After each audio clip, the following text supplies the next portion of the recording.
Welcome to the Floyd Memorial Library podcast, where we sit down with the people who give shape, texture, and voice to life on the North Fork of Long Island. Some are rooted here by generations, others arrived by chance or choice, but all carry with them a piece of the story. We talk about what's changing, what's worth holding on to, and the currents of history, both quiet and loud, that run through this place. I'm your host, Christopher Bianchi, and for episode 140, we sit down with Paolo Bartolani, founder and artistic director of the Rites of Spring Music Festival, a one-of-a-kind series that brings classical and contemporary music into the conversation with the landscape and history of the North Fork.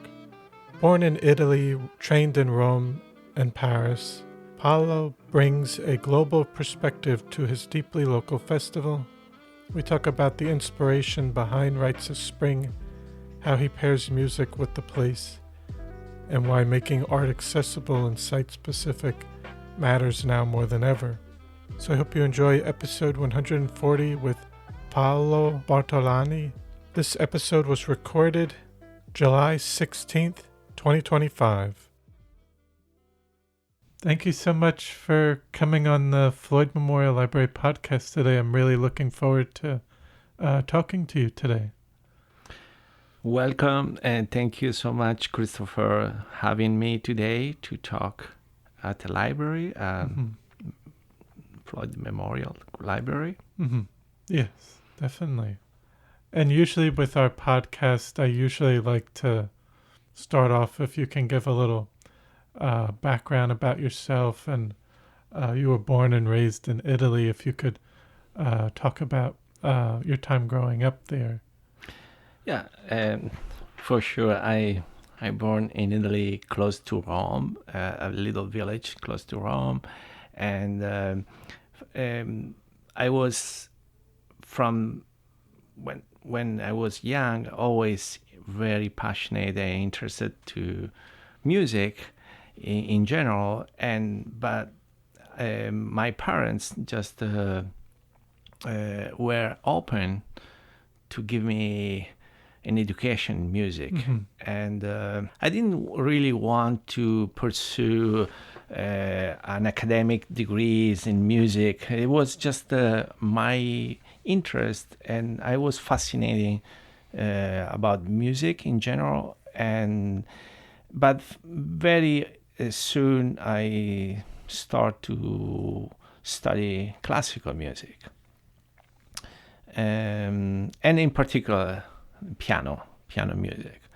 And I remember when I was, I think it was 11 years old, that at some point my father, it was during holidays in Christmas time, they said, let's go to a music shop and let's go buy some music, long planes are there. And I remember we came home with two specific long plane. One was Fantasia, Walt Disney. This the soundtrack of this music. There was symphonic music, classical music, but all different pieces from Mussorgsky's or Ponchielli, all kind of music that I loved. And the other long plane was actually the first concerto piano orchestra by Beethoven with the Wiener Philharmoniker, and Arturo Benedetti Michelangeli was the pianist at the epoch. It's one of the most important pianists, Italian pianist. And I fell in love with this music because the clarity of the piano with the orchestra, and the dialogue between piano and orchestra, it was very fascinating experience. Mm. And you mentioned getting involved early on, but were your parents interested in classical music, or it was something that you became interested in? It was my personal journey. My parents they don't have a music background. They were just open to allowed me, and I have also two other brothers that allowed us to have a larger education, and music, it was a component of our education. And but from the beginning, I was particularly interested to music and play piano. And as I said, after years, at some point, I got my degree at Santa Cecilia Music Conservatory in Rome. And after my degree, I moved to Paris at the École Normale de Musique. And that was also by chance, because at that moment I was 20 years old. I did a concert at the French Music Institute in Rome. And after the concert, I asked to the attaché culturel français, I said to her, I would like to go in Paris and study music. And the lady said, okay, I can put in contact with Germaine Mounier, that was one of the most important piano teachers at l'École Normale de Musique. And I had an audition, and after a few months, I was in Paris. And I learned to speak French. I stayed there for 5 years, and I continued to study classical piano. But at the same time, I was at the IRCAM, that is an institute for new music, using also new technologies, and in an incredible building close to the Centre Pompidou, that all kind of experimentation between music, sounds, and technology was possible there. And it was another great experience, living in Paris and meet with a lot of composers, musicians, and put me in a very dynamics environment, because we had the opportunity to go to many concerts, to La Salle Pleyel or Théâtre Champs-Élysées, and l'Opéra Bastille. Also, all the life being in a big town in Paris. But even you mentioned Santa Cecilia Conservatory in Rome. How was that experience? And because you talked about in Paris, just were there different teaching styles and? Well, I didn't. I said I didn't follow the academic courses at the music conservatory in Santa Cecilia. I did my degrees there, and I presented. I actually studied privately with Eduardo Hubert, that is from an Argentinian pianist, by coming from a big school, Argentina school. It's quite important, because like Daniel Barenboim, the pianist, the conductor, or Marta Argerich, still phenomenal pianist, lady pianist, and Bruno Leonardo Gelber. All this school come from Argentina, and the teacher was Scaramuzza. And Eduardo Hubert, he moved in Rome, in Italy, and I I had lesson from him and private lesson, and finally I had my degree at the music conservatory.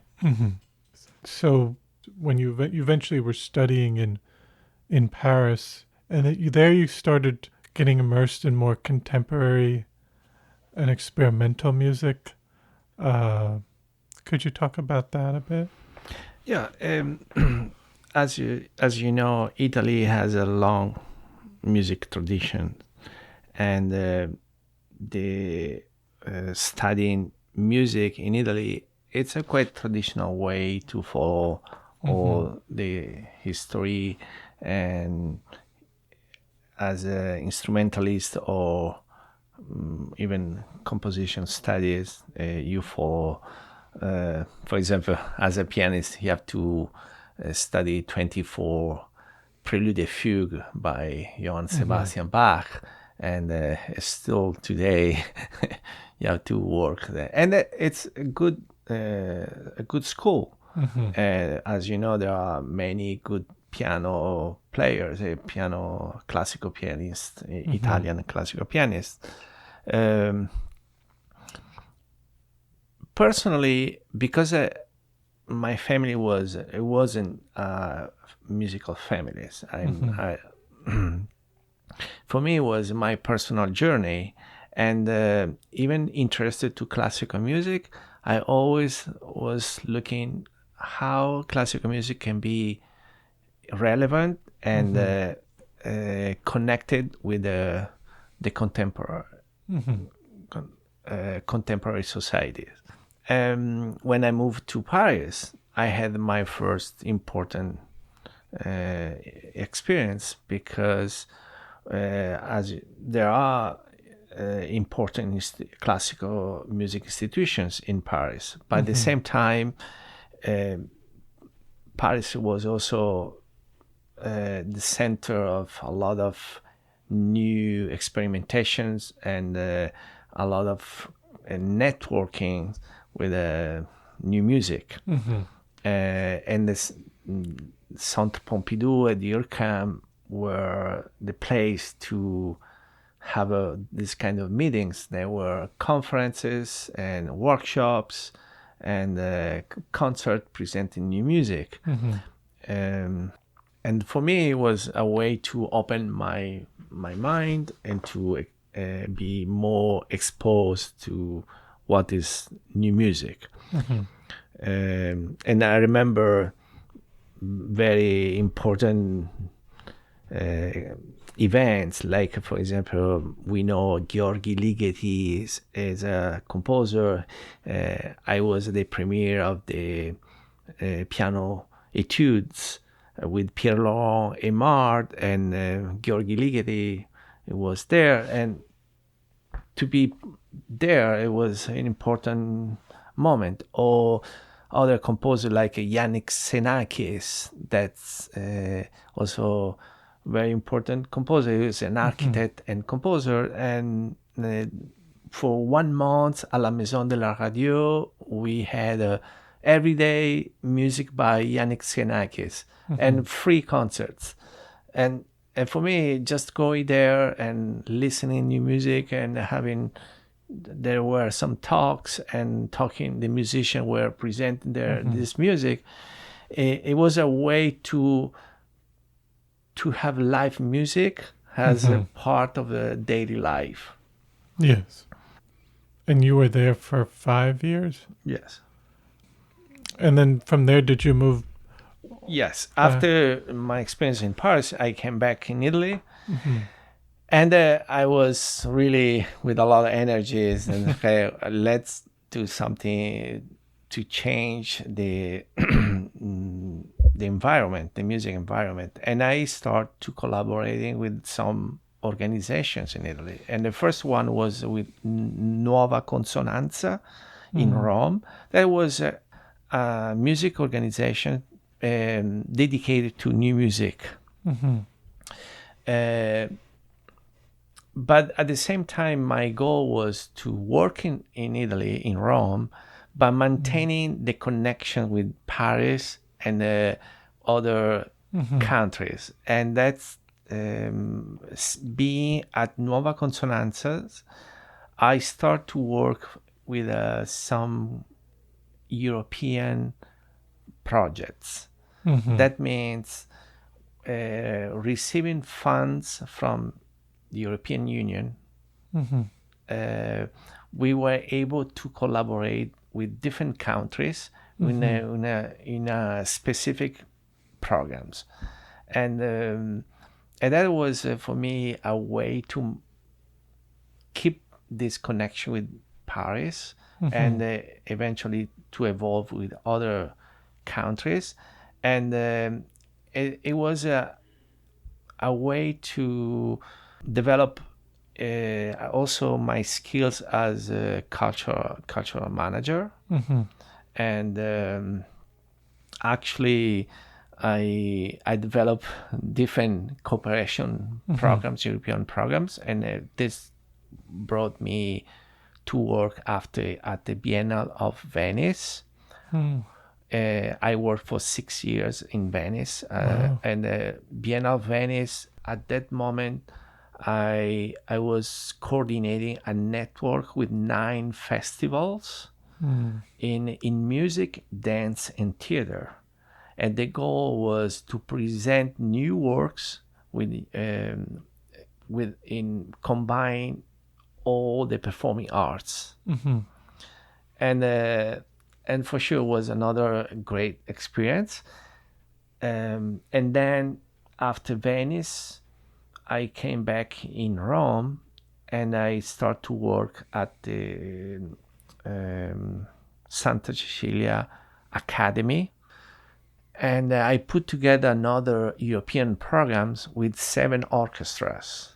It was Santa Cecilia Symphony Orchestra, collaborating with the Barcelona Symphony Orchestra, Orchestre Nationale de Lille in France, Netherlands Philharmonic Orchestra, and 3 orchestras in the Balkans. And just having this kind of relationship, talking with the other artistic directors, and share programs to the goal of this program was symphonic music to young audiences, expose symphonic music to young audiences. And we developed all kind of interesting programs to have a concerts to connect with the young audiences. This gave me a lot of background management skills. Yes. And at that moment, I was a person working a lot in Italy and in different countries in Europe as a cultural manager and as a musician. I always performed, but at the same time developing also my skills as a manager. Then something happened that with my family, my wife and my 2 children, it was a family decision, but why we moved on the North Fork? Because we moved on the North Fork because we used to come during the summer just for vacations.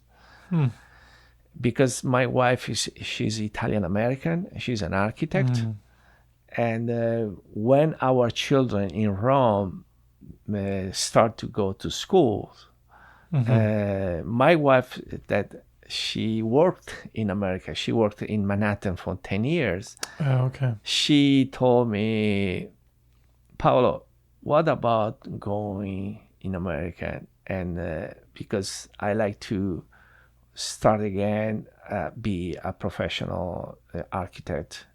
And for her, it was better being in America than in Italy, because she grew up in Italy when she was young, up to high school. But then she went to university in America, and she worked in New York and Manhattan. And for her, professionally was some way easier to find Like a career job. a career job Yeah. in United States than in Italy. Mm. Even as you know, in Italy, there are a lot of architects and Yes. not too many house to build because everything is already done. Yeah. and it was a big challenge, but we decided that if we go all together, we can reconsider, and we moved. Now it's 10 years ago. We moved on the North Fork. Wow. And so you said you were visiting for the summer sometimes, but did you ever visit before then? When was your first time you came to the U.S.? Yeah, before moving, definitely on the North Fork, we came with our children because we were very little. We like to be here during the summer, in July, August, because my wife, Marina's grandfather lived on the North Fork. Oh. And that's the reason we came here, because it was a way to stay 1 month in the house, on the grandfather's house, George McAdams. And it was just delightful to be in summer time and nothing to do and just enjoy the summer and the beauty of being at the beach and just have a vacations.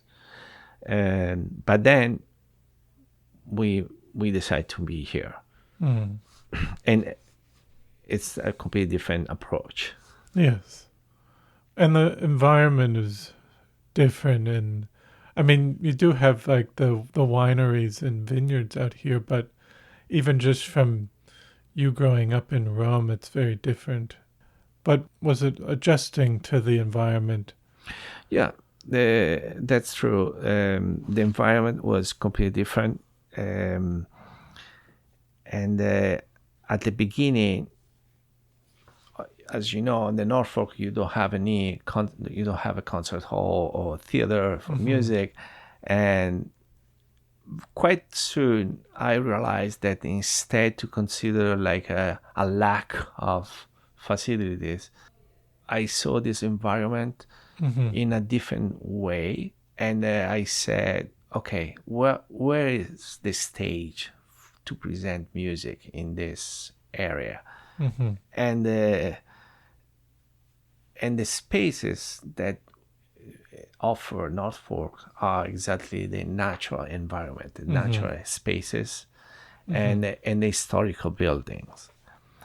And as Italian, I love history, and I start to look at what are the historical buildings that can offer a space to present music, and at the other side, like gardens, open spaces, and nature center that you cannot have too much in Italy, but in America on the North Fork, it's the real environment. Yes. And in this way, instead to consider we are in an area that they cannot offer the opportunity for musicians to present music, I work with these specific spaces to incorporate the nature, the historical sites, and music. And it became, let's say, the format of Rites of Spring. That, as you know, is an organization that now is operating for the last 10 years. Wow. Because it started on 2016. So you started right when you were starting to work on it when you officially moved here. Well, full-time? we moved on in November. Personally, I moved on November 2015, and it was the first winter. It was quite hard winter with a lot of snow. It was cold, dark, and I wasn't prepared to be here in winter time. Yes. And then when spring arrived, I start to see the blooming, the flowers, the colors, the nature that's talking. And after 6 months being here, I start the first edition of Rites of Spring, and I organized 4 concerts on 2016. The first one was at Breckenridge Hall. That's was an historic building, and I did my piano recital there. The second concert, I put together the 3 historical societies on the North Fork and the Oyster Pond in Orient, Oyster Pond Historical Societies, the Stirling Historical Society in Greenport, and Southall Historical Society. And I organized in one day a string quartet performed 3 times the same day in 3 different places. And the audience moved from morning at we start 11 o'clock in Orient at the Webb House. We had the first performance. Then we moved to Greenport. We did another performance. It was about at 1 o'clock. And then in the afternoon, we moved in Southall and we had the last performance. And we call this Music and Historic Houses Tour.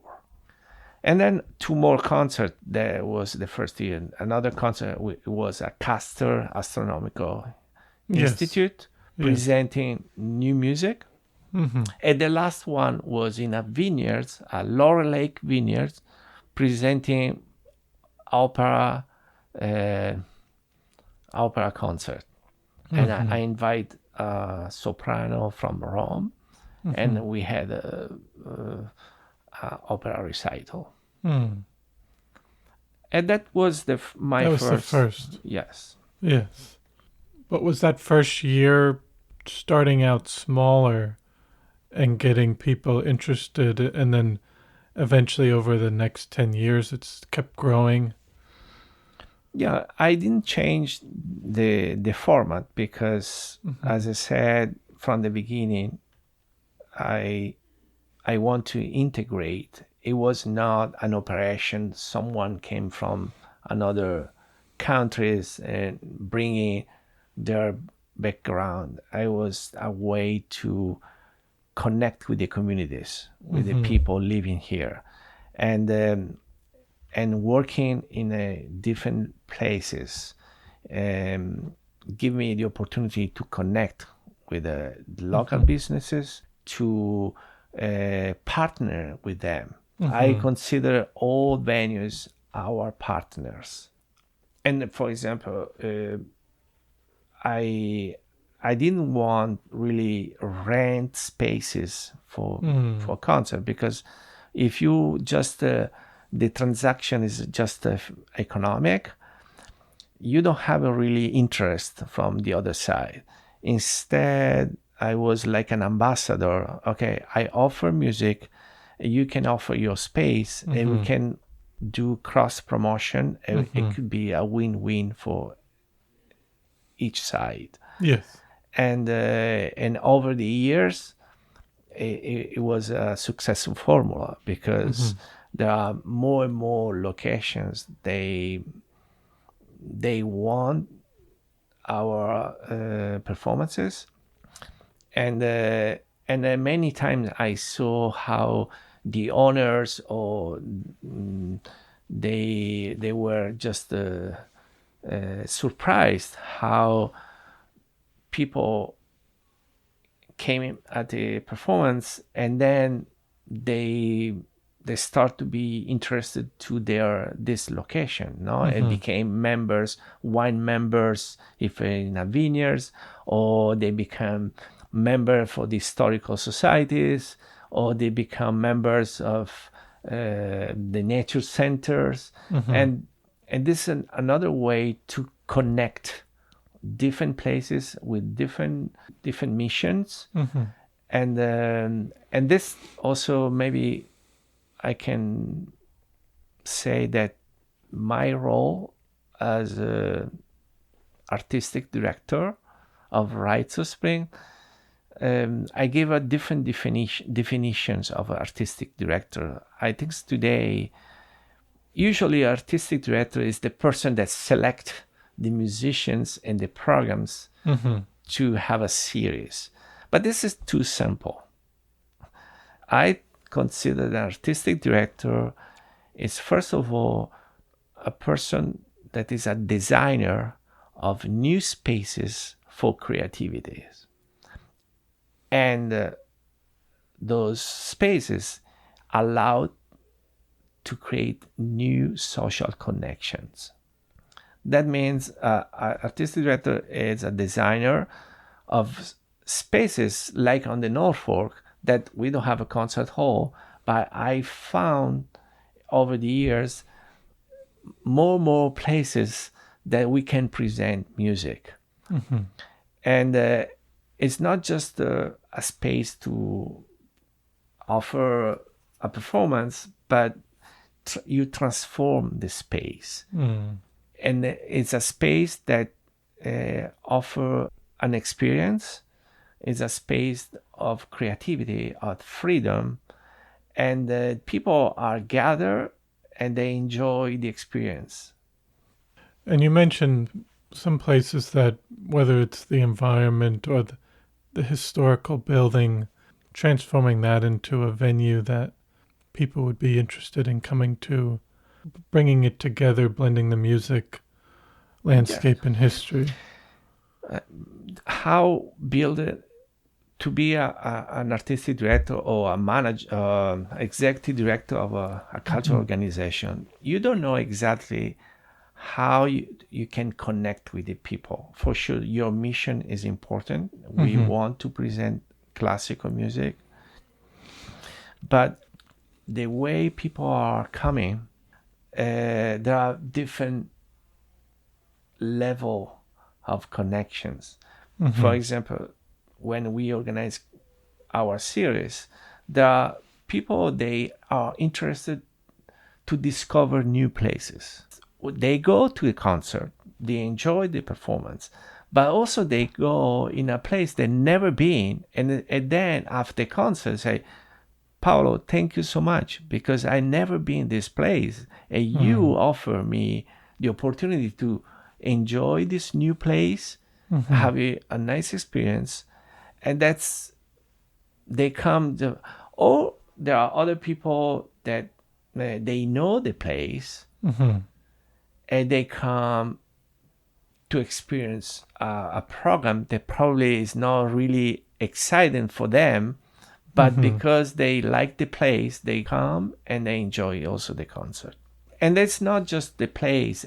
I said there are many ways to connect this.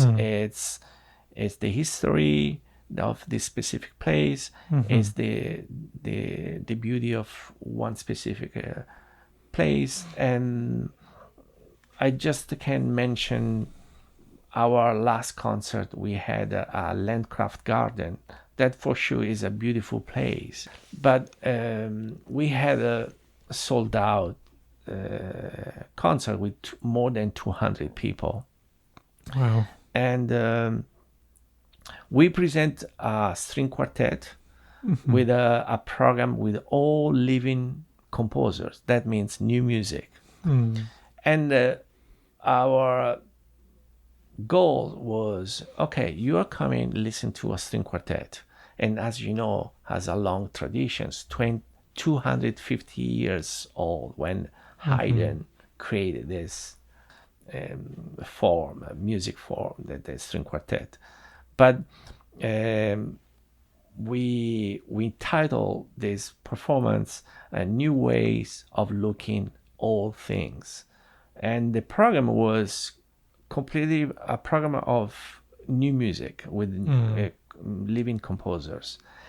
And we had also another artist that was a storyteller Mm. that connected through the spoken words a piece of music with another piece of music.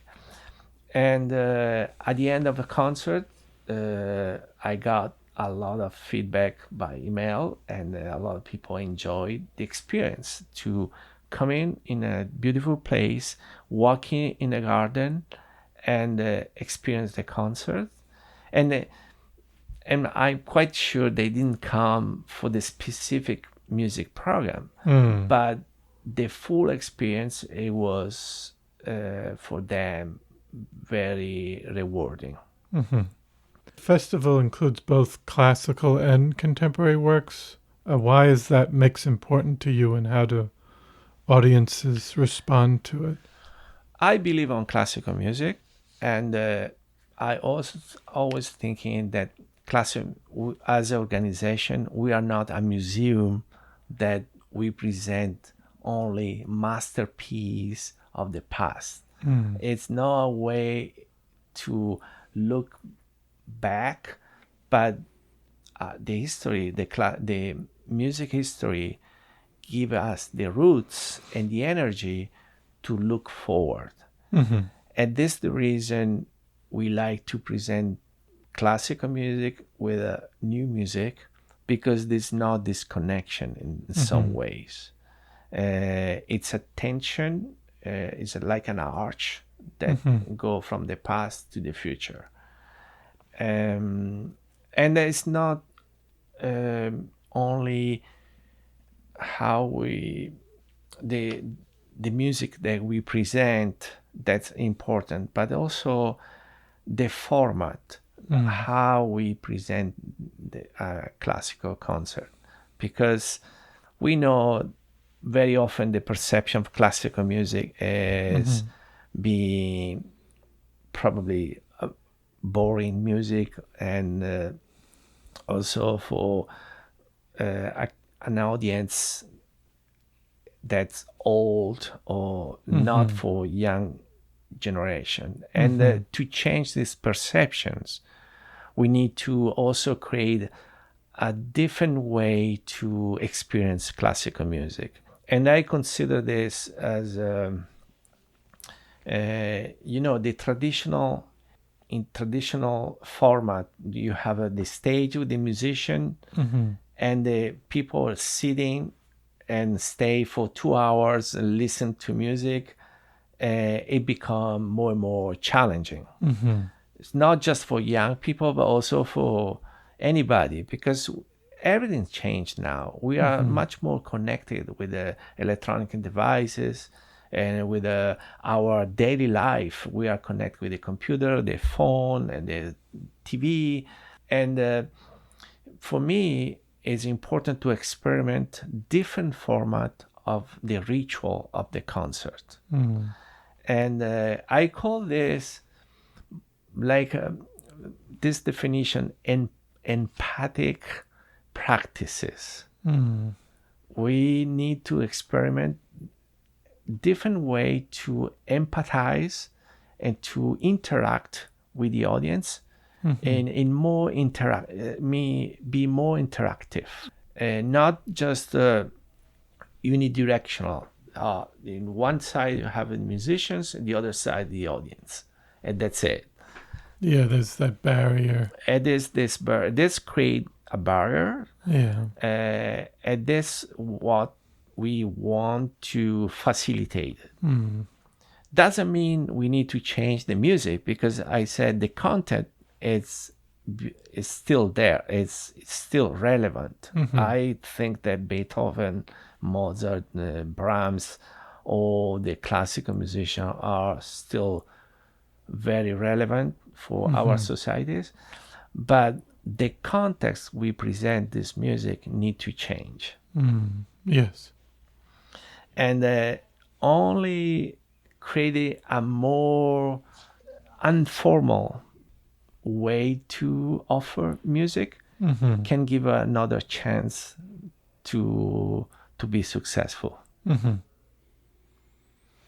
And could you talk about, you mentioned one of the venues, like some of the site-specific venues, like Landcraft.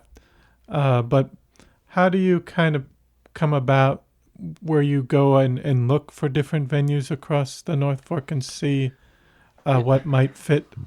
Okay, you understand I am a curious person, and Yeah. I know more places than a lot of Yeah. other people. Then I like to discover. It's actually I force myself every year to have one or two new places to present our concerts.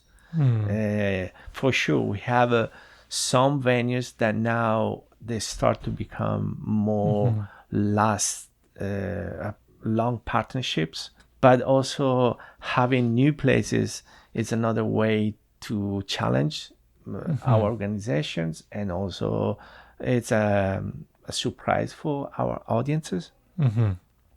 And just to mention, now we are in July, but in 1 month, in August, we present a new program that I call a sub-program of Rites of Spring. That the title of this new program is Rites, Piano Rites. And that's this program I had in mind for many years, but it become real this year. We are going to present three pianists, three concerts, with in a unique space.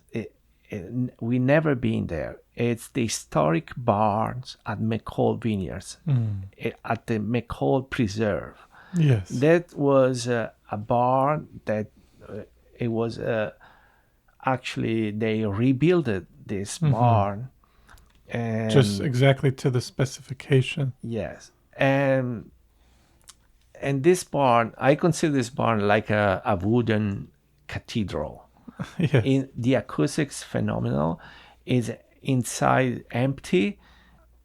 We are going to bring a wonderful grand piano, a Fazioli piano, Gran Coda, that usually this piano also sometimes went to Carnegie Hall because world-renowned pianists, they like to perform on the Fazioli piano. We bring this piano for 10 days. We are going to have three wonderful pianists. They were finalists at the Clybourne piano competitions.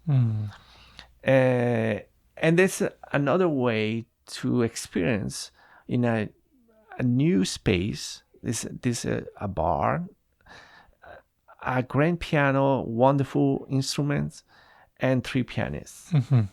And it's a way to connect nature environment, historic building, like the historic barn, and music. Another question I had, separate from the venues, is in terms of the artists and musicians, how you go about selecting them, and because you've had that experience even back in Italy and coordinating these big events. Well, I have some long relationships with some of the artists because I think it's very important having personal connections with the artists. It's not just selecting music groups to perform Rites of Spring. First of all, we have to say we are a member of the Chamber Music America. That is the largest organization in the United States. There are all the chamber music festivals is a network, and I like to go every year to the conference, and you can hear all what's going on in the chamber music environment. But after this, I like to work personally with musicians, and I consider the concert like the top of the iceberg, because there is a long process to arrive to the performance. It's not, okay, I selecting, are you available on July 13th? Okay, and for 1 year, I don't have any connection with the artist. No, I start a conversation with them. We build together a program that's relevant for them first and for the festival. And if this process is pollinating, it's generating new ideas, and it become very fertile.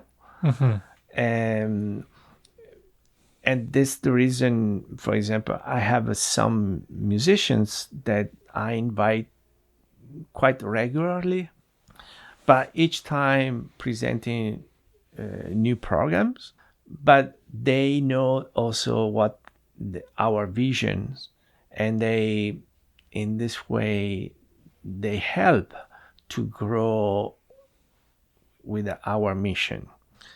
Because when I started, I had some conversations say, okay, you need to invite musicians from Metropolitan Opera, because great musicians, they perform and will be successful. And I said,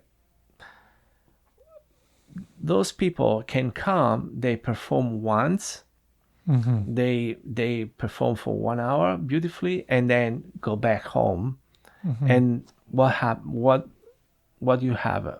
Nothing. It's stay on the ground. Yes. And the opposite, I have also musician from Metropolitan, or from, for example, chamber music of Lincoln Center. We have some musician, but I'm not inviting because from there, but I start a relation with them, and we develop a concept, a program that can be meaningful for them and for us. Yes. And you're also an educator on the East End of Long Island and teaching students. Is that something you started early as well when you got out here? Yes, I started to teach East End arts as a piano teacher. And later on, I also started a collaboration with the Stony Brook University as a coach for chamber music. As a festival, we didn't develop until now educational programs, but because it was a process, and my first goal was to build an audience that is open to listen to classical music and new music, because, as you know, the Norfolk didn't have this kind of offering. And then my focus was to have an audience that open mind and open to listen to classic and new music. And after 10 years, now I start to develop some educational programs. And this is the reason we start a good relationship with Stony Brook universities and with other organizations to develop programs that are at the same way for high education programs and innovative at the same time. And for example, we are going to start a collaboration with the Greenport High School in September, working with the students. And that will be a program called Kinetic Canvas, that we work with students and working in an interdisciplinary project between music and light painting. It's a way to present a narration through sounds and light painting.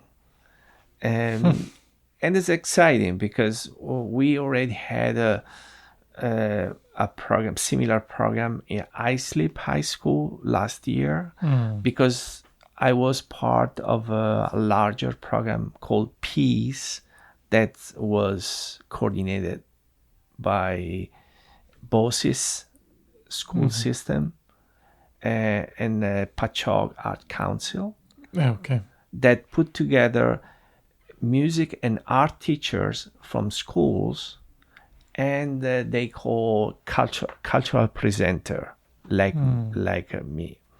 That we are not directly teaching at the schools, but we also we present music and culture. And this program put together the music school system with the cultural presenter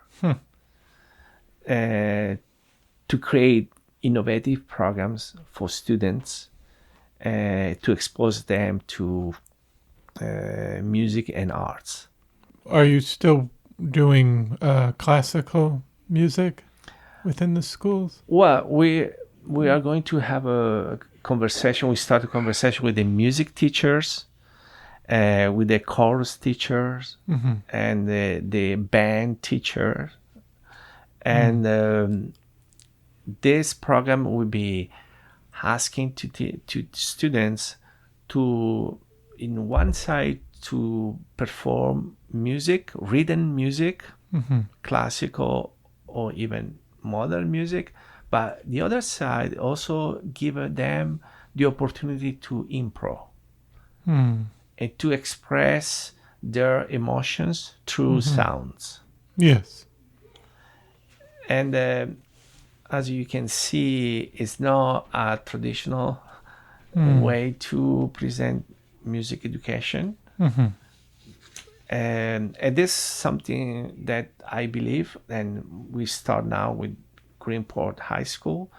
But the other side, we are also developing some programs with Stony Brook Music Department University for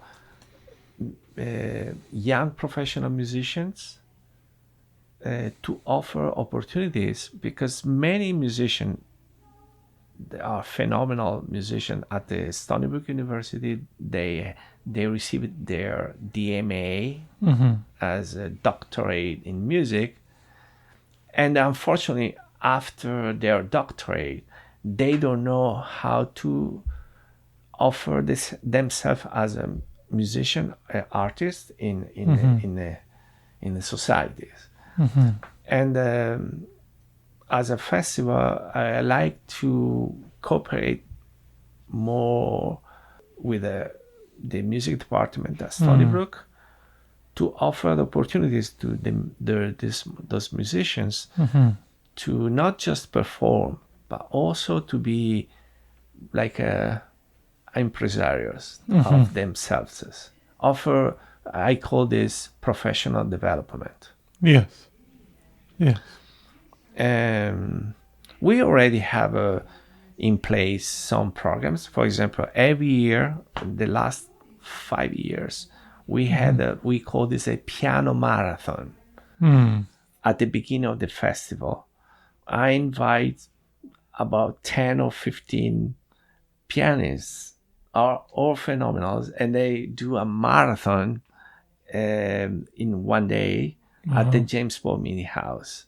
For example, this year we had a Beethoven piano project. And we had 5 pianists.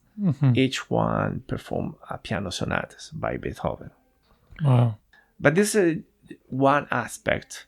The other aspect, I want to involve more those young professional musicians to be more involved in the organization of our festival.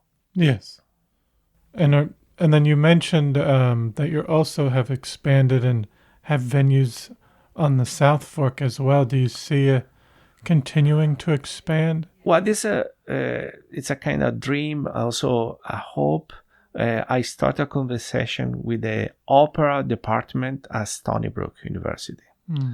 And the opera teacher, Brenda Harris, we discussed to present next year a little opera. They are going to produce with the singer students or professional students and we are going to present this opera at the Southampton Stony Brook Center at the Avram Theater. We hope that this project can be realized, and it will be next year. Okay. And just looking to you mentioned some opportunities for the future for the festival, but in terms of your own career, are you continuing to perform and while still doing this festival and educating people? Well, as you mentioned, I'm the artistic director of Rites of Spring, but at the same time, I'm still performing as a pianist, classical pianist. And it's a privilege as an artistic director to perform sometimes with really good musicians, because I can discuss with them and eventually perform together. For example, for the last 2 years or 3 years, I performed with a very good string quartet. It's called Ulysses Quartet. And just this year, I performed with them the Ottorino Respighi Piano Quintet, and also we performed the Concerto in F by Johann Sebastian Bach. And that was the opening concert of our festival this year. And as I said before, I'm building a relationship with them. They are touring everywhere, but they like to come back to Rites of Spring every year. And I like the idea that every year they come back and we can perform together. But also, it's not just with the string quartet. I had other concert I performed, and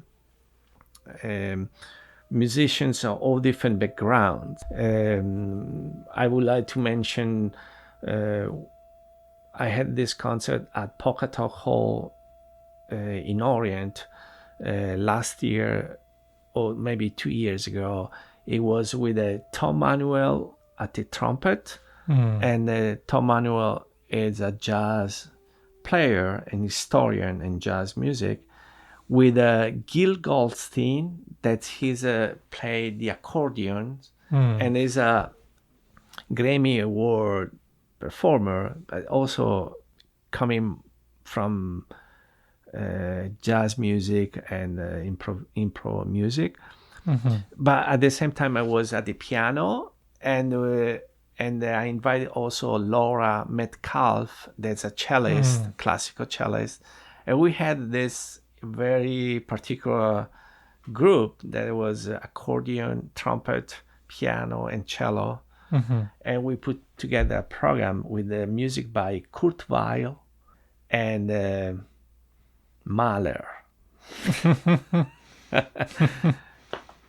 And I have to say, it was being out of the box for everybody, for the audience, for the musicians, for me, and to play a music that's classical, but at the same time it also offered the opportunity to be more improvisational. And it was a unique program. Yes. And this is what I like as a Rites of Spring, that we are not presenting only a specific genre, and coming back, what means today be a classical musician. It means more be open to present our historical roots in a contemporary society. Yes. And then just looking at classical music moving forward, you mentioned how we might have to adapt in terms of the audience, but the importance of classical music. Where do you see classical music uh, in the next decade or so, and how even our younger Yeah. generation might interact with it? Personally, I'm not pessimistic about classical music Mm-hmm. because even I mentioned the Chamber Music America having a lot of conversation and discussion what it means to be today chamber music festival or classical music festival. Mm-hmm. And there's it's not only a traditional way to be a classical music festival. It's more how a music organization can be relevant in a community. And we have a civic power as a music, as organizations, because we are communicating with not just the audience, but we are communicating with the local businesses. We are communicating with the municipalities. We are communicating with all different communities. That and it's an open conversation. Yes. No, and I think I had just one last question that I like to ask people is, you've been out here for over 10 years now. What are your hopes for the future of the North Fork and its community down the line? What would you hope to see?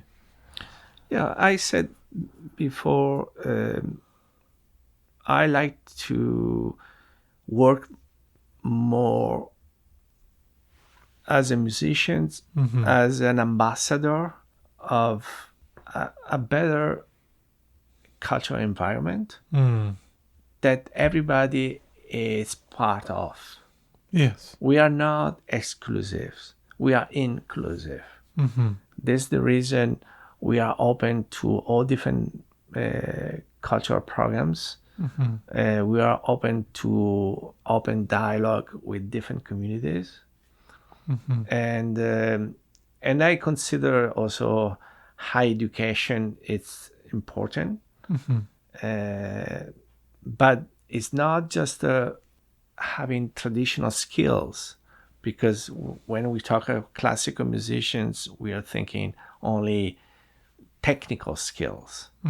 But I'm learning, and I see more and more that classical musicians or an artist, we need to develop what I call adaptive skills. Adaptive skills, we need to be flexible to the context, able to integrate the context where you live. I come from Italy, from Rome, and I needed to reconsider the context because it's not the same, and I adapted my background to this new context. Yes, definitely. Was there any last minute things you'd like to say, or even people that, because there are still some concerts coming up. Yes. If people are interested in attending those. Yeah. We are in the middle of the series, and because we have 2 concerts coming in July. The next one is at Casting Institute, and actually we invite a brass band with 7 musicians, and they're all educator, all music teachers of different schools, and they present New Orleans music. And it's a funny music, very energetic. Yes. But I like the idea that all music teachers at schools. And this concert will be open air, outdoors at Casting Institute. On July 26th is a Saturday at 7:00. And the following one, it's a Village Green in Cachog at the Historical Society in Cachog, New Suffolk. We invite James Stone, that he did a work of collecting songs from African American culture, Mm-hmm. and Yes. also Appalachian songs. Wow. And he re-elaborated those songs from the traditions with a new sound. And he plays the banjos. It's very great musicians. And that would be 2 concerts outdoors, very joyful, very enjoyable. And as I said, in August, we start our piano rites series with 3 piano concerts, classical musicians. But as I said, a combination of a wonderful piano fazioli and 3 wonderful pianists will be another unique experience. Yes. And then even in the last one will be in Greenport. Yeah, this is another story we take some time to talk about. I'm saying we start a new relationship with a Southall and town, and we want to involve more the Latino American communities. And we start a new program called Energía Internacional, and we want to present music from Latin America. And we have this concert on September 13th at Norfolk Arts Center. It's the group is Tomai String Quintet, and they present music, Cuban, Brazilian music. It's popular music, but rearranged for a classical string quintet. And we also working to present other free performances in Greenport town. But it's still a work in progress because we want this become another program that grow in the next few years. Yes, definitely. That sounds really exciting. But I want to thank you so much for taking the time to come on the podcast today and share your story and your passion for music and creating this wonderful festival out here on the North Fork. So thank you so much for coming on. Thank you so much, Christopher. I said happy to invite you to come any concert, and also all listeners, because it's a great opportunity to discover the beauty of Norfolk, and also to listen to great performances with the professional musicians. Yes, absolutely. Thank you. Yeah, thank you. Well, I hope you enjoyed episode 140 with Paolo Bartolani. I want to thank you for listening to the Floyd Memorial Library podcast, and we'll see you next time.